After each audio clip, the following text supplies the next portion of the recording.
All right, welcome back to the iWealth podcast. Today we're joined by Mr. Brad Connors from iWealth, and we're talking about specifically rash financial decisions. Like immediately? Like immediately. Okay. So whether it be an investment where you're like, I got to get in on this. I was told from my brother-in-law. Right. Or a rental property comes up for sale.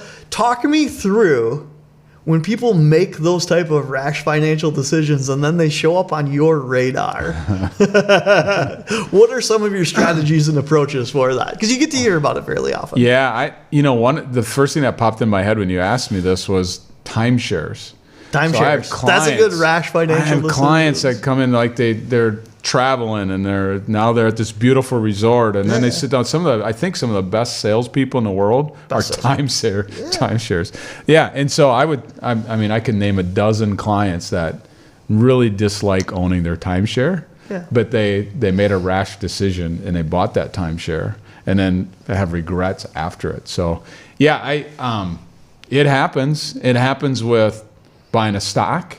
It happens with buying a rental place, like you said. Not necessarily with the house, but it could. Like all of a sudden you're in a bidding war and you make this rash decision.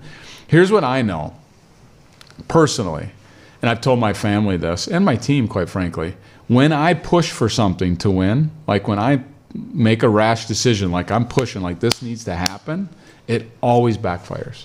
It always blows up in my face. I might win. I might buy that rental because I want it and I'm in a bidding war.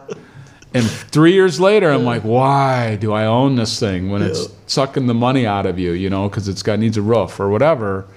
So yeah, I think taking your time to make financial decisions makes good sense. Makes a good thing. As people come in and are playing with some of those big financial decisions, as a general rule of thumb, like when it's a house decision, or let's say that I'm considering doing a timeshare thing, what's a good Richter scale?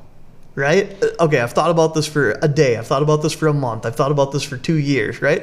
Because you get to hear that gamut of what people go through.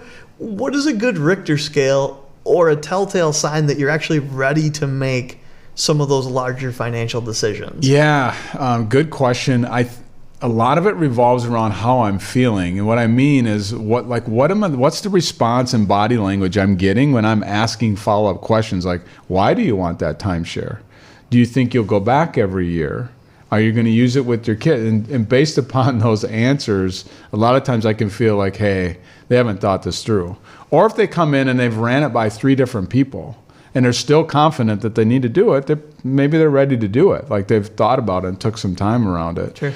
But you see people that make decisions and they shouldn't, and they should probably use discernment more when they're going to make those financial decisions. So even with clients, even finding a financial advisor match, like you shouldn't make a rash decision like, oh, Brad, he's a good guy. He's going to manage our money for us. Like you should take time, get to know Brad, get to know Sean, JP, Gary. Like you should know the team, have an interview, have a conversation, and then make a good decision and not a rash decision. But yeah, we've all seen it, right? With the financial stuff, we've all seen it. We probably have all done it.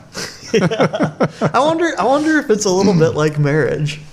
What so? How so? Like these rash financial big decisions, right, that people get into. Yeah. It's kind of like if you meet somebody, right, that's the financial timeshare, salesperson, right, that's really good at what they do. And then you're like, we're going to Vegas to get married, signing up the paper right now. I got the timeshare.